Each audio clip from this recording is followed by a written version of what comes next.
কি বুদ্ধিটা কেমন? বড় বৌদি তো পুরো হালুয়া মাছিয়ে দি।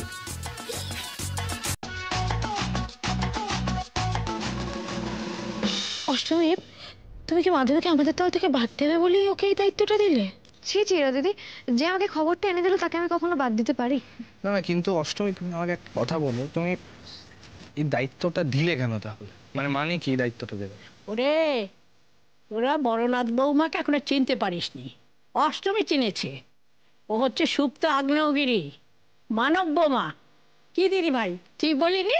একদম ঠিক বলেছো ঠাম্মি। মাধবী দিদি হলো আমাদের মধ্যে সবচেয়ে আনপ্রেডিক্টেবল, তাই তো? বুঝতে পেরেছি। কারেক্ট। ওকে যদি আগে থেকে কিছু বোঝানো হয় না, ও ঠিক কিছু না কিছু একটা গন্ডগোল করবে। কিন্তু সিচুয়েশনে দাঁড়িয়ে ও যা করবে সেটা আমার বিশ্বাস আমাদের প্ল্যানকে আরেক ধাপ এগিয়ে দেবে। বাপরে বাপ, একটা গেছো বৌমা পেয়েছি বটে।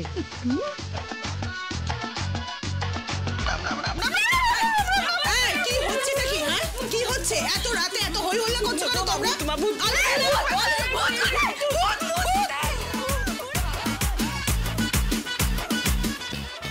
লঙ্কা ঝাঁজ কেন? কি হয়েছে বাড়িতে? মাধবী, ধুনোটা সরাও। কি করছো কি তুমি? দেখতে দাও, চুপ।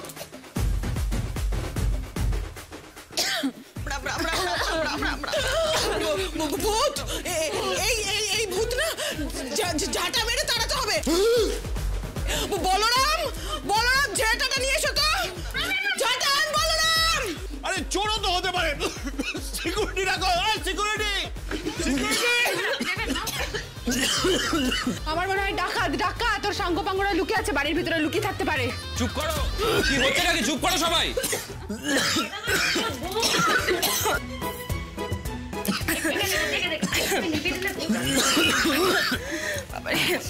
দেখি, ওঠো ওঠো ওঠো।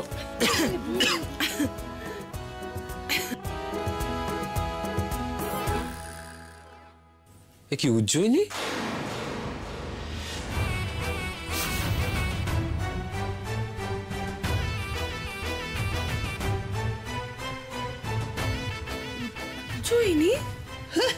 উজ্জয়িনী, তুমি এত রাতে মুখে ময়দা মেখে এরকম বাড়িতে ঘুরে বেড়াচ্ছ কেন? তোমাকে ভূত ভেবে আমাদের এতটা অকালে মারা যাচ্ছিল। ওকে কেন ভয় পাবো আমি? তুমি কোত্থেকে লঙ্কা টঙ্কা পুড়িয়ে নিয়ে চলে এলাম, তো ধোয়াতেই পড়ে যেতাম। তোর জন্যই এই উজ্জয়িনী, একটু ঠিক করে বলো না কি হয়েছে ব্যাপারটা, আমি তো কিছুই বুঝতে পারছি না। আয়ুষ, আজকে তোমাকে একটা সিদ্ধান্ত নিতেই হবে। নয় অষ্টমী এই বাড়িতে থাকবে, না হয় আমি। যা উজ্জয়িনী, অষ্টমী কোনখান থেকে এলো? মাধবী, চুপ। তুমি একটাও কথা বলবে না। উজ্জয়িনী, বলো তোমার কি হয়েছে? আমি আয়ুষের সঙ্গে দেখা করতে যাচ্ছিলাম, তখন ওই অষ্টমী আমার এই অবস্থা করেছে। এসব কি বলছো কি তুমি? এসব অষ্টমী করবে কি করে? ওর পক্ষে করাই সম্ভব না, ওর পায়ের যে অবস্থা।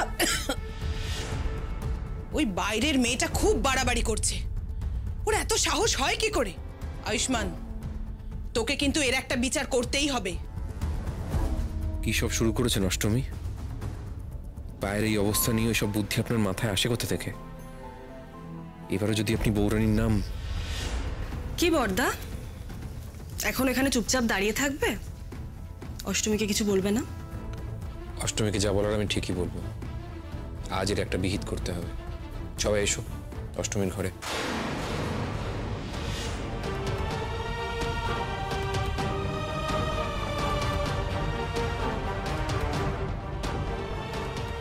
হ্যাঁ গো, মেয়েটার পক্ষে এমনটা করা কি করে সম্ভব বলো তো? কমলা, জ্বলন্ত কয়লার উপর দিয়ে যে মেয়ে হেঁটে যেতে পারে, তার পক্ষে এই কাজটা করা তো কোনো ব্যাপারই না। ও ঠাম্মি, এবার কি করি বলো তো? উজ্জয়িনী দিদিকে তো আটকে দিলাম, কিন্তু আয়ুষ্মান বাবু রেখে গেলে তো মুশকিল। আর তারপরে ওই রাক্ষসী যদি আয়ুষ্মান বাবুকে ভুলভাল কিছু বোঝায়, ব্যাস হয়ে গেল, আমি তো শেষ। ওহ, চিন্তা কি আমারও হচ্ছে না রে? তুই ঠ্যাং ঝুলিয়ে বসে আর ভাবিস না। যে একটু সেরে উঠেছে, লাফালাফি করতে শুরু করে দিস। নে পা তুলে বস তো, পা তুলে বস। এই রে, অষ্টমীকে দাদাভাই এবার বকাবকি না করে। ও বৌরানী, প্লিজ তুমি দেখো। ওরে, আজ যদি দাদাভাই তোর মুখ দেখে নেয় তো বিরাট অমঙ্গল। আজ যে তোদের কাল রাত্রি।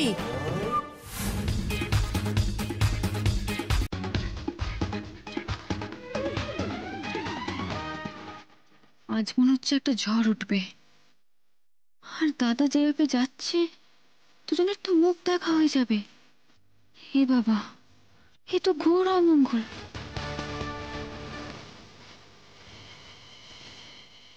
অষ্টমী,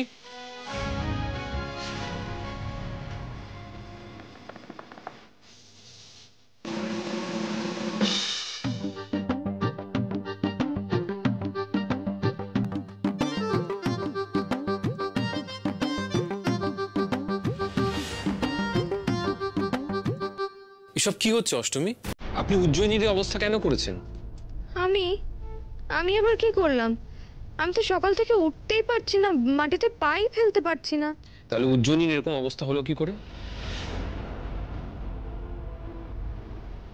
না, আপনি নিজে একবার তাকিয়ে দেখুন না উজ্জয়িনীর দিকে।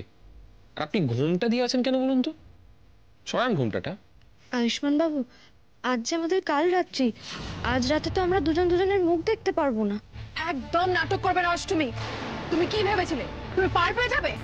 আমাকে নাস্তা নাবদ করে এখানে পায়ে ব্যান্ডেজ বেঁধে কাল রাত্রি নাটক করা হচ্ছে। খোলো এই ঘোমটা, খোলো। নিজের লিমিটে থাকো উজ্জয়িনী, লিমিট ক্রস করুন।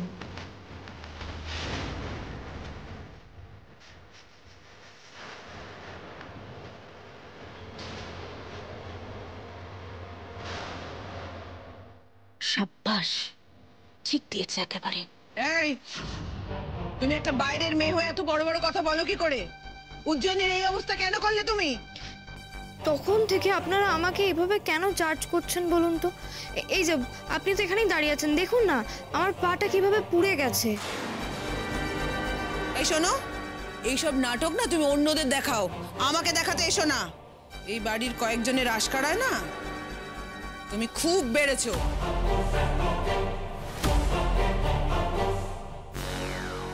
আয়ুষ্মান, তুই নিজে বিচার কর ওর। আজ তুই নিজে বিচার কর।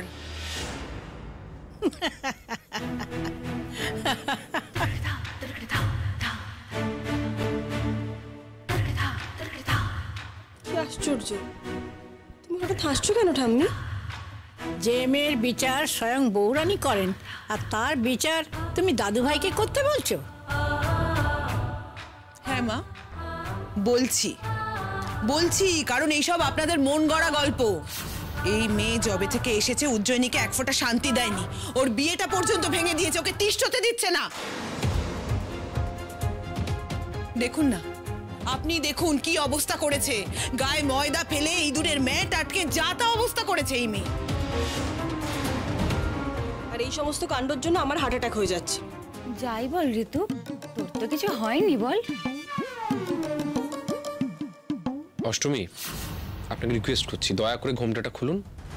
আপনার সঙ্গে আমার কথা আছে, আর এইভাবে তো কথা বলা যায় না, অস্বস্তি হচ্ছে আমার। তাহলে এখন আর কথা না বলাই ভালো, রাত হয়ে গেছে, ঘরে গিয়ে সবাই ঘুমিয়ে পড়। না না, তা বললে তো হবে না। আমি যতক্ষণ না অষ্টমীর সাথে কথা বলছি আমি এখানে দাঁড়িয়ে থাকবো। দেখুন, আপনি বুঝতে পারছেন, আপনি সকাল থেকে একটার পর একটা কাণ্ড ঘটিয়ে চলেছেন, তারপর উজ্জয়িনীর এই অবস্থা করলেন। না, আপনি এসব করে কি পাচ্ছেন আমাকে বলবেন? সবার মতো আপনিও আমাকে ভুল বুঝলেন আয়ুষ্মান বাবু। আপনি তো নিজে দেখেছেন আমার পায়ের কি অবস্থা, তাও আপনি আমাকে ভুল বুঝছেন।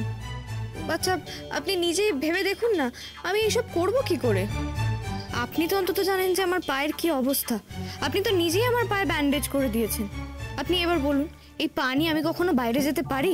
বাইরে কি হয়েছে কি না হয়েছে আমি সত্যিই কিছু জানি না। এই অষ্টমী, তোমার এসব নাটক না। বৌমা, তুমি তো মিছিমিছি অষ্টমীর উপর দোষ দিচ্ছ। ওর পায়ের এই অবস্থা, ও তো বিছানা ছেড়ে উঠতেই পারছে না। ও তো এতক্ষণ আমার সঙ্গে ছিল। আমার তো মনে হয় এটা উজ্জয়িনীর কারসাজি। ও বাড়ির সবাইকে নাচিয়ে অষ্টমীর উপর দোষ দিচ্ছে। মানে আপনি কি বলতে চাইছেন?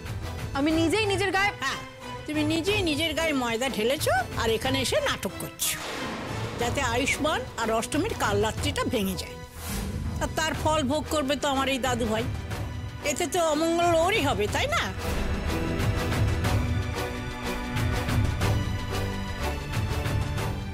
দাদু ভাই, তুই এখন এখান থেকে যা তো, তুই আর এ ঘরে এখন আসিস না। হ্যাঁ বাবা, নিজের বিপদ আর নিজে ডেকে আনিস না, যা ঘরে যা।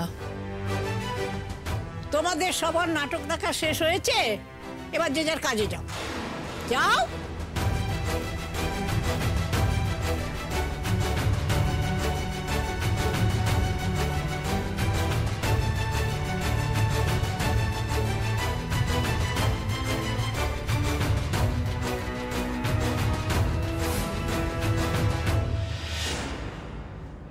তুমি অত সহজ মেয়ে নও অষ্টমী। যা দেখছি সবটাই সত্যি বলে মানতে পারছি না আমি। তুমি যতই ফাঁক গলে ঢোকার চেষ্টা করো, আমিও তোমাকে চোখে চোখে রাখছি।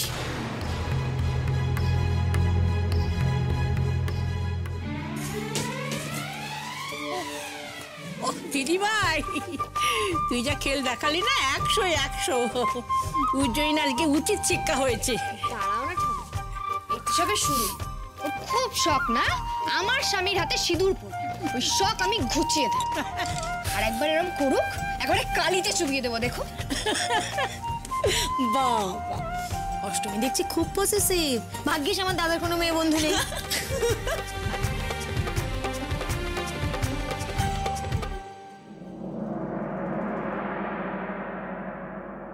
বৌরানী, আমি জানি না তুমি আমাকে দিয়ে কি করাতে চাইছো। মনে হচ্ছে স্রোতের সাথে ভেসে চলেছি, অদৃশ্য একটা বাঁধনে বাধা পড়ছি। আয়ুষ্মান বাবু, যে মানুষটা দুদিন আগে অবধি আমার কাছে অচেনা ছিলেন, আজ অদ্ভুতভাবে তার প্রতি বড্ড বেশি অধিকার বোধ করছি। সব সময় ওনার কথাই মাথায় ঘুরছে। আমি জানি না বৌরানী, আমি যা করছি তার ফল কি হবে, তবে শুধু এটুকু জানি আমার উপর অনেক বড় একটা দায়িত্ব এসে পড়েছে। তবে বৌরানী, এই দায়িত্ব সামলানো যে বড় কঠিন, একমাত্র তুমিই জানো বৌরানী আমি কি মানসিক অবস্থার মধ্যে দিয়ে যাচ্ছি। তাই তুমি দেখো, আয়ুষ্মান বাবু যেন আমায় বোঝে, আমায় ভুল বুঝে যেন দূরে সরিয়ে না দেন। এই পরীক্ষায় তুমি আমার সহায় হও।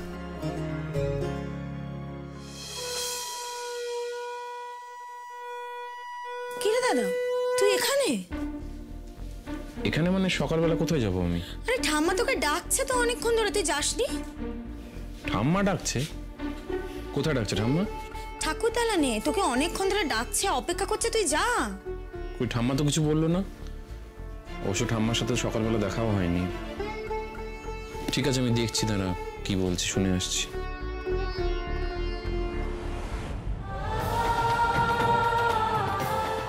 তোকে যে আমি নির্বাচন করেছি রে, আমি তোর সহায় হব অষ্টমী।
এলেন কালকে রাত্রে তো মাটিতে পা ফেলতে পারছিলেন না, এলেন কি করে এই অবধি? এই রে, ব্যথার কথাটা তো মাথাতেই ছিল না। ব্যথা ছিল কাল রাতে, ছিল আজকে নেই। কাল রাতে আদৌ ছিল ব্যথাটা? কাল রাতে যে কাণ্ডটা ঘটলো সেটা তো আপনি ঘটিয়েছেন, তাই না? মানে উজ্জয়িনীর সাথে যা হয়েছে তার পেছনে তো আপনিই আছেন, তাই তো? হে দেখুন, দেখছেন তো, আপনি ঠিক ওই আবার আমাকেই দোষারোপ করছেন। আরে বাবা, আপনাকে তো বলছি যা হচ্ছে সবটা বৌরানীর লীলা। আবার আবার বৌরানীর সামনে দাঁড়িয়ে আপনি বৌরানীর নামে মিথ্যা কথা বলছেন? আপনার সাহস তো কম না। দেখুন আয়ুষ্মান বাবু, আমি জানি আমার না প্রচুর সাহস, কিন্তু আমার এতটাও সাহস নেই যে আমি বৌরানীর সামনে দাঁড়িয়ে বৌরানীর নামে মিথ্যে কথা বলবো। আচ্ছা, আপনি তো বুঝদার মানুষ, আপনি তো কাল রাতে আমার পায়ের ক্ষতটা দেখলেন। আপনার কি মনে হয় কাল রাত থেকে আজ সকালের মধ্যে কতটুকু সময় আছে? এর মধ্যে এই ক্ষত কখনো সেরে যেতে পারে? আপনি নিজেই বলুন। তাছাড়া এটা বৌরানীর লীলা ছাড়া আর কি বলুন। হ্যাঁ, কিন্তু আরো একটা সম্ভাবনা আছে। তাই সেটা কি? ওই যে ঠাম্মি কালকে বললেন না যে কবিরাজের নিয়ম মাফিক যদি ওষুধ লাগানো হয় তাহলে ক্ষত খুব তাড়াতাড়ি সেরে যায়। তাই আমার মনে হয় আপনি আমার পায়ে ওষুধ লাগিয়েছেন বলে আমার ক্ষতটা তাড়াতাড়ি সেরে। আপনি দয়া করে আজে বাজে কথা বলা বন্ধ করবেন? আমি না মোটেই আজে বাজে কথা বলছি। দেখুন, এইটা আপনার বাড়ি, এখানে আপনার পরিবারের লোকজন আছে, আপনার বন্ধুরা আছে, কিন্তু আমার তো এখানে আপনি ছাড়া কেউ নেই। আপনি আমার একমাত্র কাছের মানুষ, তাই আপনি আমার পায়ে ওষুধটা লাগিয়েছেন বলেই সেটা একেবারে ম্যাজিকের মতো কাজ করেছে। আপনি ভুলে গেছেন না যে আমিও আপনাকে বন্ধু মনে করেছিলাম, খুব ভালো একজন আপন বন্ধু মনে করেছিলাম, কিন্তু আপনি বন্ধুত্বের মর্যাদা রাখতে পারেননি অষ্টমী। যখন পুকুরে ক্লোরিন বা ব্লিচিং পাউডার দেওয়া হয় তখন পুকুরের জলটা খুব ঘোলাটে হয়ে যায়, কিন্তু তারপরেই কিন্তু আবার পুরো জল পরিষ্কার হয়ে যায়। কি কি বলতে চাইছেন? মানে কথাটার মানেটা কি বুঝলাম না। আমি আপনাকে এটাই বোঝাতে চাইছি যে এখন পরিস্থিতিটা ঘোলাটে হয়ে আছে। পরিস্থিতিটা থিতিয়ে গেলে দেখবেন যে আমি আপনার বন্ধুত্বের অমর্যাদা করি।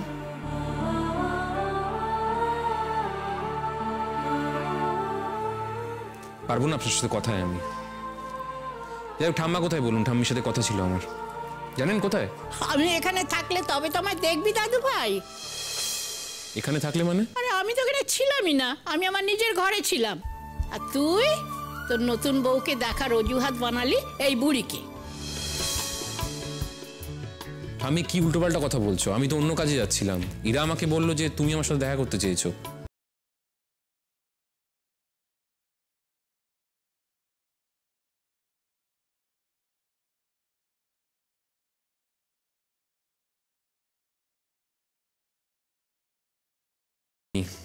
আবারও বলছি, আমি কিন্তু স্ত্রী হিসেবে অষ্টমীকে কোনোদিনও মেনে নিতে পারবো না।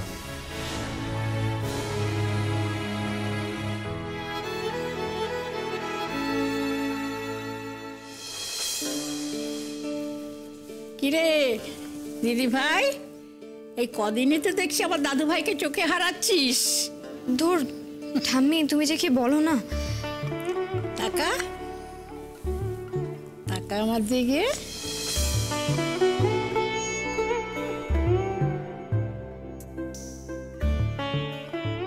বেশ দেখাচ্ছে, কিন্তু এইভাবেই বরের কাছে ধরা দিবি। আমিও দেখবো আমার দাদু ভাই কতদিন তোর থেকে মুখ ফিরিয়ে থাকে। না ঠাম্মি, আমি এভাবে ওনাকে পেতে চাই না। আমি যদি সত্যি কোনো ভুল না করে থাকি তাহলে আয়ুষ্মান বাবু একদিন ঠিক বুঝবেন। সেদিন যেন উনি আমার দিকে ফিরে তাকান। আমি শুধু এটুকুই চাই। বোকা মেয়ে, জানবি পুরুষ মানুষের মনের রাস্তা গেছে তার পেট হয়ে। দাদু ভাইকে ভালো ভালো রান্না করে খাওয়াবি, দেখবি মন গলতে বাধ্য। আর আজ তো তোর বউ ভাত। আজকের দিনে নতুন বউকে নিজের হাতে রান্না করে সকলকে খাওয়াতে হয়। সকলকে? হ্যাঁ রে মা, এটাই তো নিয়ম। ও বাবা ঠাম্মি, এই এত লোকের রান্না আমি একা হাতে রাঁধবো কি করে? না না, সব রান্না করতে হবে না, তুই শুধু ঘি ভাতটা রান্না করবি। হ্যাঁ, নতুন বউকে ঘি ভাত রান্না করে সকলকে খাওয়াতে হয়। আয় দেখি আমার সঙ্গে আয়।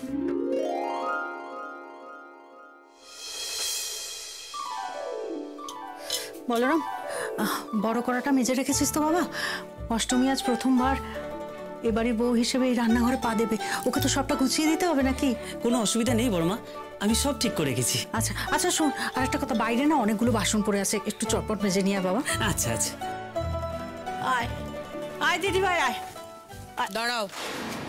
দেখি বৌমা, তুমি নতুন বউয়ের পথ আটকাচ্ছ কেন? সরো, যেতে দাও ওকে। দাঁড়ান মা, দাঁড়ান।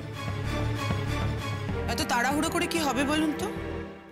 কাল রাতে অষ্টমী নাকি বিছানা থেকে পা ব্যথায় উঠতেই পারছিল না, আর এখন শুধু যে বিছানা থেকে উঠছে তা না, দৌড়োদৌড়ি শুরু করে দিয়েছে। পা ব্যথা সেরে গেল?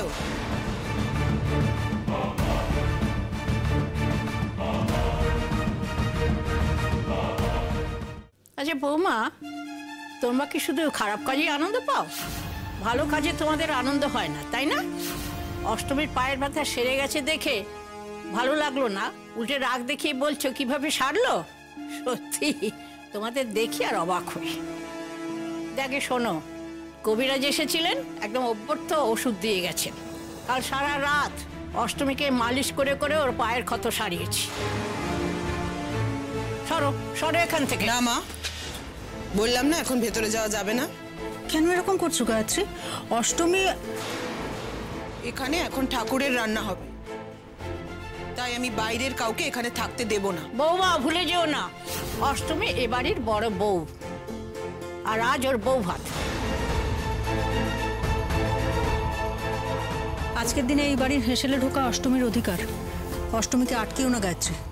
একে অষ্টমী, তুমি এখানে দাঁড়িয়ে কেন? ভেতরে চলো।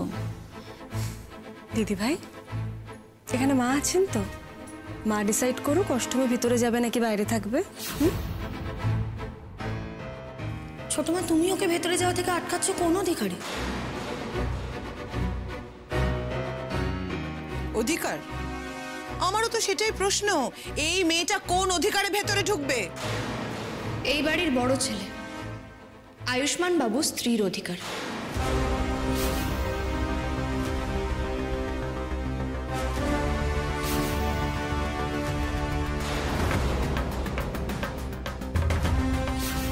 তোমার স্বামী তো তোমাকে স্ত্রী হিসেবে মানেই না, তাহলে তোমার এত বড় বড় কথা আসে কোত্থেকে?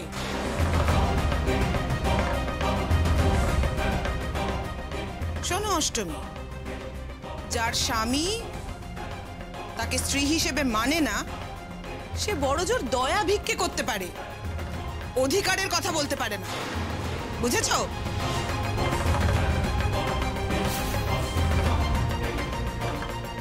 দিদি, আমি ঠিক বললাম তো?